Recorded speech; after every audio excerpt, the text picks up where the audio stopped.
समझता है कि हम पतित हैं, उन व्यक्तियों का ही चैतन्य महाप्रभु उद्धार करते हैं, क्योंकि उनका नाम है पतित पावन। उनका नाम सज्जन पावन नहीं है, उनका नाम है पतित पावन। तो वी शुड अंडरस्टैंड अवर पतित, अवर फॉलन कंडीशन। तो हम लोग कल इवनिंग के सेशन में डिस्कस कर रहे थे कि चैतन्य महाप्रभु जो हैं उनका शास्त्रों में कहाँ पे वर्णन आता है, और उसमें फिर हमने कुछ कुछ श्लोका देखे। तो अभी हम आगे बढ़ेंगे और भी कुछ श्लोक देखेंगे। तो ये जो ये जो अलग अलग श्लोक, ये जो हम अलग अलग रेफरेंसेस देख रहे हैं, ये वैदिक शास्त्रों में दिए हुए हैं। और वैदिक शास्त्र जो हैं उनका संकलन कब हुआ था, कितने साल पहले हुआ था, किसी को पता है?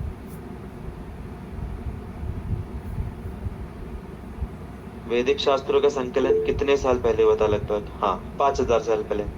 अपना कलयुग जो है उसका उम्र है 5000 साल। उसके पहले द्वापर युग था। तो द्वापर युग के अंत जो संध्या रहती है, संध्या मतलब जब एक युग दूसरे युग में परिवर्तित होता है, तो बीच का जो समय रहता है उसको संध्या बोलते हैं। तो द्वापर युग की जो संध्या थी उसमें वेद व्यास जी ने सारे शास्त्रों का संकलन किया, हम जैसे कलयुग के पतित लोगों के लिए, जिससे हम एटलीस्ट शास्त्र पढ़ के हम स्पिरिचुअलिटी प्रैक्टिस कर पाए। तो 5000 साल पहले ये शास्त्र लिखे, और चैतन्य महाप्रभु तो 500 साल पहले आए, तो उनका वर्णन कैसे हो गया शास्त्रों में? क्योंकि जो शास्त्र हैं वो पराविद्या प्रोवाइड करते हैं। पराविद्या मतलब जो इस संसार का समय है, इस संसार का जो time and place and circumstances जो हैं वो चेंज होते रहते हैं। इन सभी चेंजेस सर्कमस्टेंसेस से शास्त्रों का ज्ञान परे है, मतलब वो समय द्वारा अफेक्ट नहीं होता। ऐसा नहीं है कि जो शास्त्रों में लिखा था वो 5000 साल पहले लिखा था तो वही उसी समय के लिए वो वैलिड था, अभी तो जमाना बदल गया है तो अभी वैलिड नहीं है। नहीं, भले ही आप बिल्डिंग कितनी भी सुंदर बनाओ, उसके अंदर ढांचे में परिवर्तन करो, आप अंदर व्हाइट वॉश करो, पेंट लगाओ अलग अलग, तो आप बिल्डिंग में कितने भी परिवर्तन कर लो, लेकिन उसका फाउंडेशन जो है, फाउंडेशन वैसा का वैसे ही रहेगा, फाउंडेशन में कुछ बदलाव नहीं आएगा। उसी प्रकार से जो परा विद्या है, जो शास्त्रों का जो ज्ञान है, वो फाउंडेशनल नॉलेज देता है। फाउंडेशन क्या बोलते हैं हिंदी में? नींव बोल सकते हैं। नींव सबको पता है? Everyone knows what is the meaning of नींव? सबको पता है?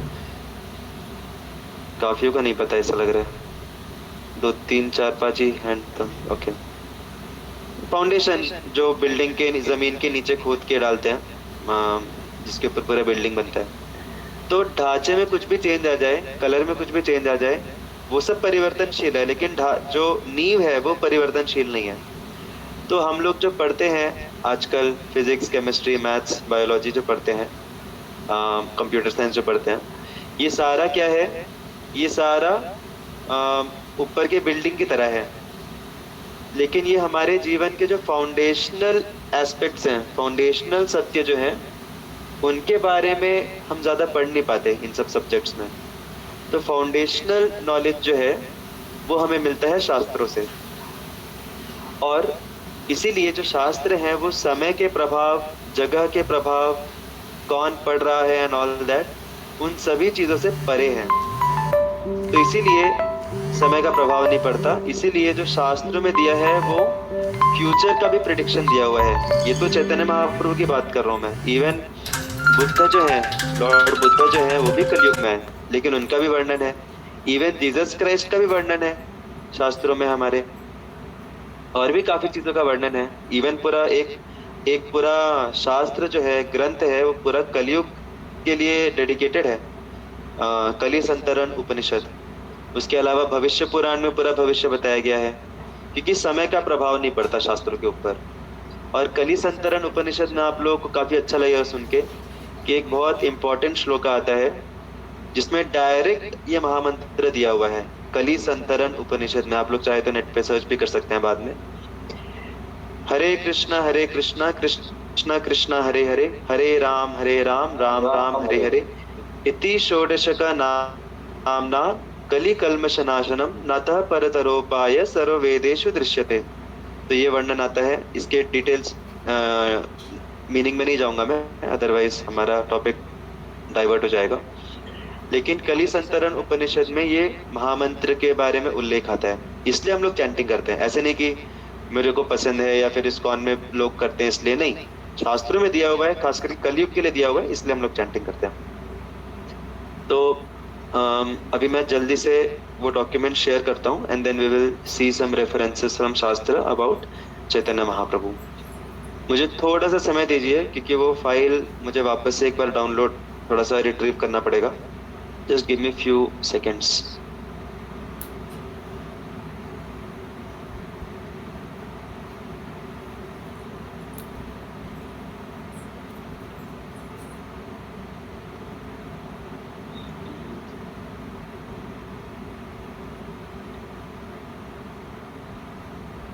तब तक सभी से विनती है, सभी हरे कृष्ण महामंत्र का उच्चारण कर सकते हैं सभी साथ में मिलके। हमारा मीटिंग का जो टाइम है वो वेस्ट नहीं होना चाहिए, so something productive we should keep on doing.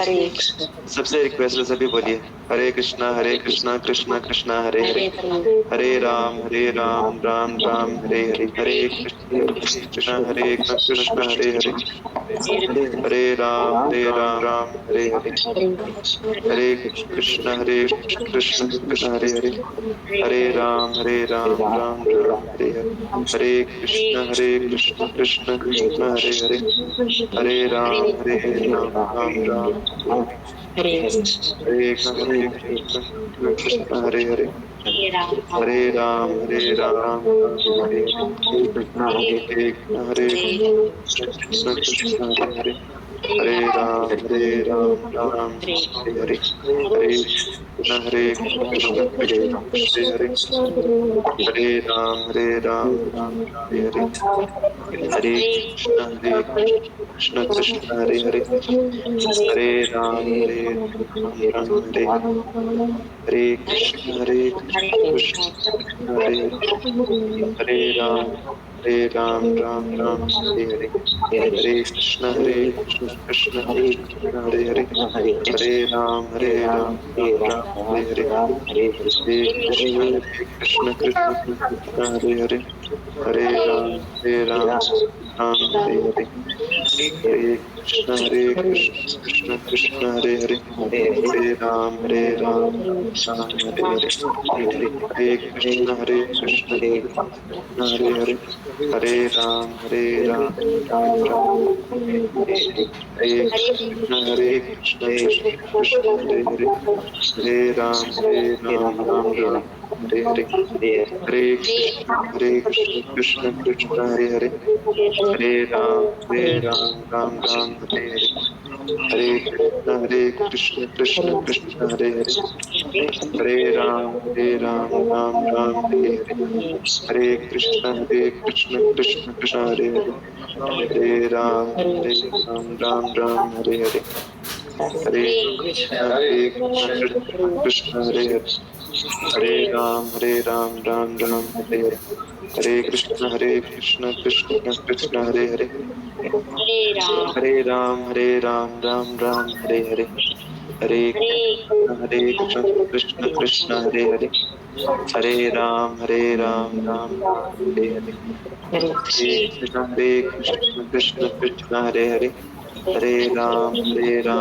Ram Hare Hare, Hare Krishna Krishna Hare Hare, Hare Ram Ram Hare Hare, Hare Krishna Hare Hare, Hare Ram Ram Hare Hare, Hare Krishna Krishna Hare Hare, Hare Ram Ram Hare Hare, Hare Krishna Hare Hare, Hare Ram Ram Hare Hare, Hare Krishna Hare Hare, Hare Ram Ram Hare Hare, Hare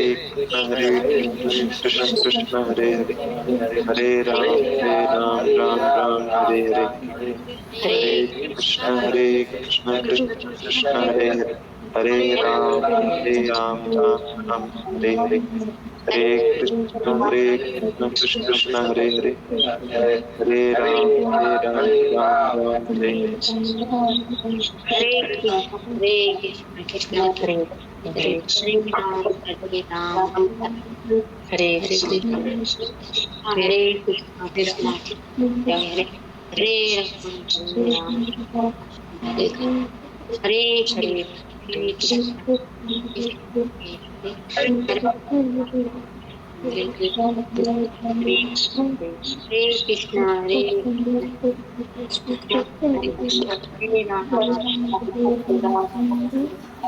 Hare Ram Krishna Hare Krishna Krishna Krishna Hare Hare Hare Ram Hare Krishna Hare Krishna Krishna Krishna Hare Hare Hare Hare Krishna Ram Hare Krishna. Hare Krishna Hare thank you for your patience. तो ये जो पहला श्लोक है ये हमने कल ही देखा था। श्रीमद् भागवतम में वर्णन आता है कि कृष्ण वर्णम त्वषा कृष्णम, ऐसा व्यक्ति जो कि कृष्ण के वर्ण का है। कृष्ण के वर्ण मतलब कृष्ण की कैटेगरी का है, बेसिकली विष्णु तत्व है। और उसका दूसरा अर्थ आचार्य बताते हैं, कृष्ण वर्णम मतलब जो कृष्ण का हमेशा वर्णन करते रहता है। और उसका त्विषा अकृष्णम, उसकी जो त्वचा का जो रंग है, उसका जो कॉम्प्लेक्शन है वो अकृष्ण है, मतलब कृष्ण मतलब ब्लैकिश, लेकिन इनका जो कॉम्प्लेक्शन है ये गोल्डन है, गोरा है, ब्लैकिश नहीं है, उसका अपोजिट मतलब गोरा है। संगो पांगास्त्र पार्षदम, अपने पार्षदों के साथ वो आएंगे। कब आएंगे? क्या करने आएंगे? यज्ञ संकीर्तन प्राये, संकीर्तन यज्ञ जो है उसका प्रचार करने के लिए आएंगे। और उनको जो वर्शिप करेगा वो हम आप सभी की तरह वो सुमेध सह रहेगा। He will be very intelligent. तो ये हमने कल ही इसके ऊपर चर्चा की थी। अच्छा, कोई बता सकते हैं कि ये जो चैतन्य महाप्रभु हैं ये कृष्ण के कॉम्प्लेक्शन के क्यों नहीं है, गोल्डन कॉम्प्लेक्शन के क्यों है? क्योंकि ये राधा कृष्ण के रूप है। ओके, या तो ये जो गोल्डन कॉम्प्लेक्शन है ये श्रीमती राधा रानी से आता है, क्योंकि श्रीमती राधा रानी जो है उनका उनको गौरांगी भी बोला जाता है। Gaurangi, Hemangi, that they are different names of Shrimati Radha Rani. और चैतन्य महाप्रभु जो है वो कृष्ण है, लेकिन श्रीमती राधा रानी के भाव में है, उनके कृपा और उनके प्रेम के भाव में है वो। तो इसीलिए उनका जो कलर है, कॉम्प्लेक्शन है, that is golden, Shrimati Radha Rani के कॉम्प्लेक्शन की तरह।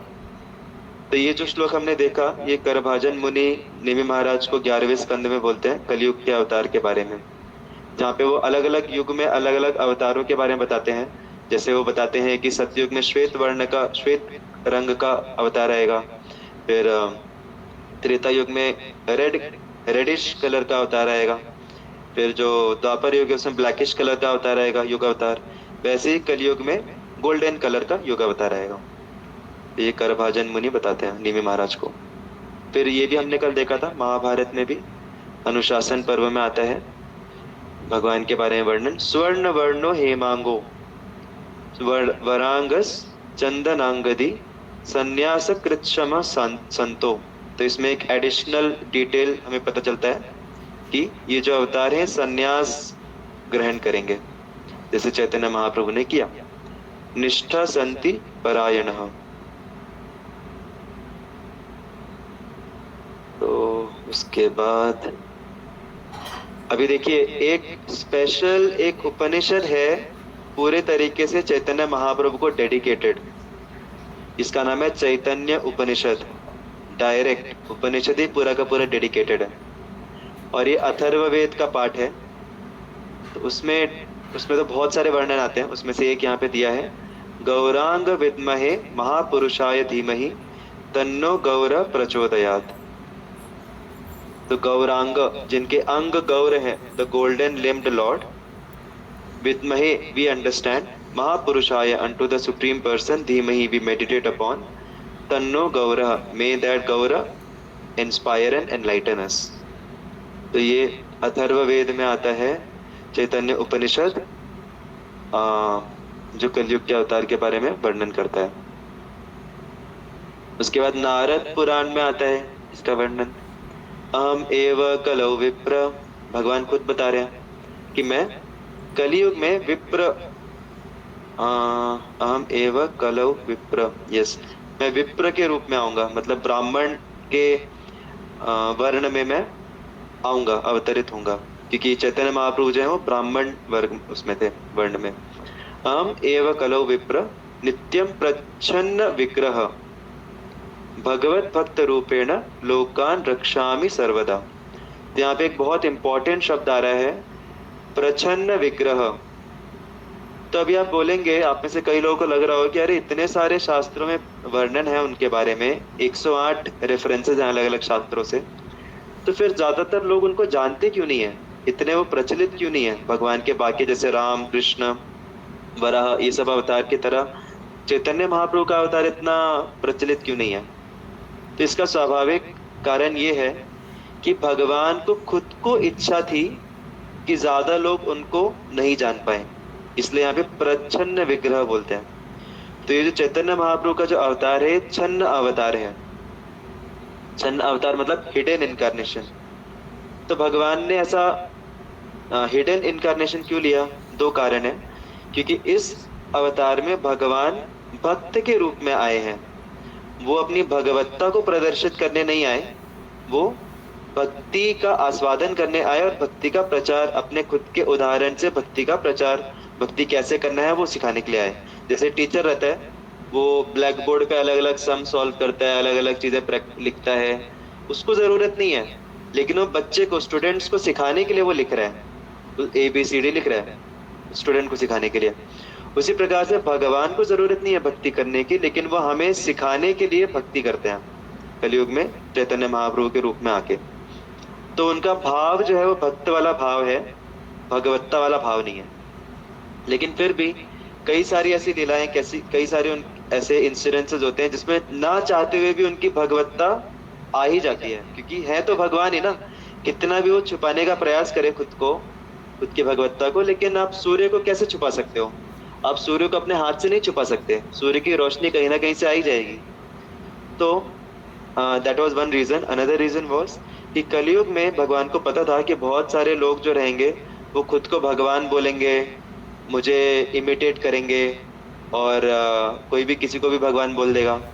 इसलिए वो इस कल्चर को एनकरेज नहीं करना चाहते थे कि कोई भी व्यक्ति खुद को भगवान बोल दे, अवतार बोल दे। तो इसीलिए खुद वो एक्चुअल में भगवान भी उन्होंने ज्यादा कोशिश नहीं किया कि लोग उनको भगवान की तरह समझे। तो that's why he is the प्रच्छन्न विग्रह, छुपा हुआ इनकारनेशन है, और ये नारद पुराण में रेफरेंस आता है। तभी हम लोग क्यों प्रोपोगेट कर रहे हैं? हम लोग भी चैतन्य महाप्रभु की जो भगवत्ता है वो ऐसे साधारण लोगों के बीच में नहीं बोलते। अभी आप लोग सभी इतने समय से अटेंड कर रहे हैं, तो ऑलरेडी आप लोगों का अच्छा खासा स्पिरिचुअल मैच्योरिटी डेवलप हो गया है। तो इसीलिए आप लोग सही तरीके से परिपक्व मूड से आप इसको समझ सकते हैं। अदरवाइज साधारण जो जनता है उनके लिए भगवान का जो ये अवतार है उसका ज्ञान उतना अवेलेबल, एक्सेसिबल नहीं है लोगों के लिए, साधारण लोगों के लिए।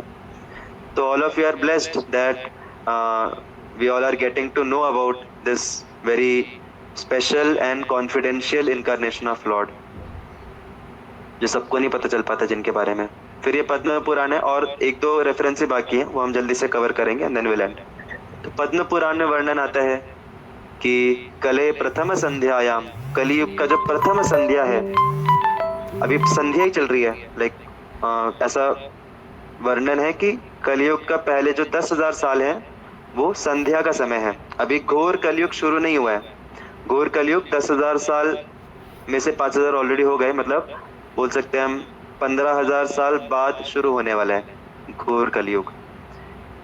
तो कले प्रथम संध्यायाम गौरांगो हम महीतले, मैं खुद गौरांग के रूप में आऊंगा।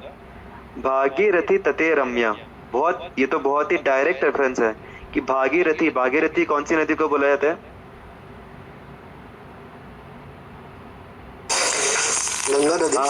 गंगा मैया को भागीरथी बोला जाता है। तो चैतन्य महाप्रभु जो आए थे, बंगाल में आए थे, मायापुर नवद्वीप में आए थे, जो कि गंगा के तट पे स्थित है। तो यहाँ पे डायरेक्ट पद्म पुराण में वर्णन आ रहा है कि मैं गौरांग के रूप में आऊंगा, भागीरथी के तट पे मैं अपनी लीलाएं करूंगा। भविष्यामी सची सुतः, यहाँ पे तो डायरेक्टली अपनी माँ का नाम भी बताया उन्होंने, सची सुतः, मैं सची जो है उनके गर्भ से मैं उत्पन्न, उनका सुत, उनका बेटा मैं बनूंगा। तो सची जो है उनकी माँ का नाम है, शची माता। इतना डायरेक्ट वर्णन है।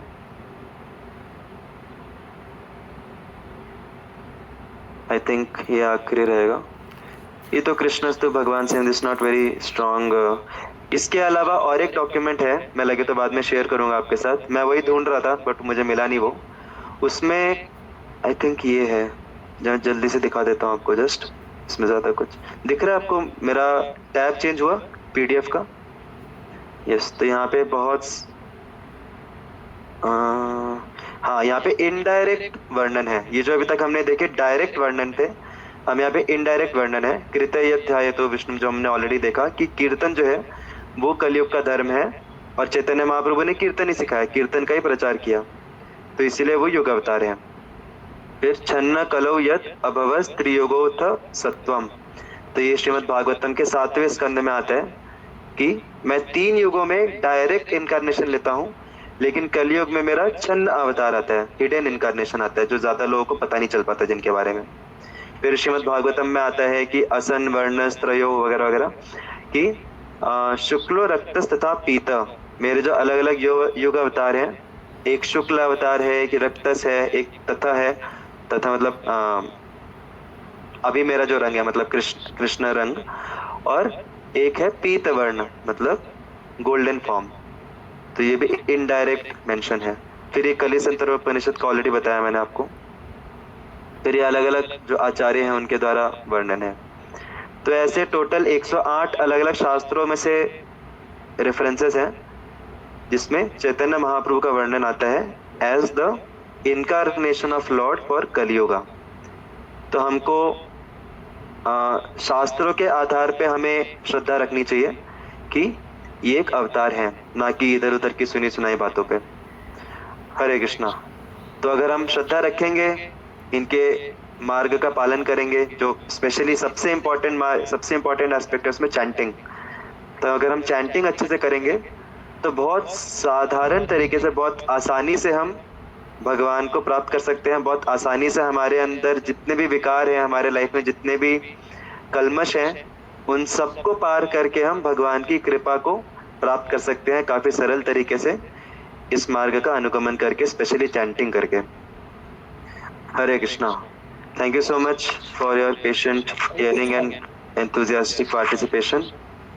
श्री चैतन्य महाप्रभु की जय जय श्रील प्रभुपाद की जय। हरे कृष्णा। कृष्ण प्रभु जी। हरे कृष्णा। एक एडिशनल पॉइंट में बोलूंगा कि इवन जो वारकरी संप्रदाय है ना, उसमें भी चैतन्य महाप्रभु का अच्छा खासा हाथ है। तो ये थोड़ा बोनस सस्पेंस वाला पॉइंट है, अभी इसके ऊपर इलैबोरेट नहीं करूंगा मैं। Hare Krishna. Thank you so much. Hare Krishna. Hare Krishna.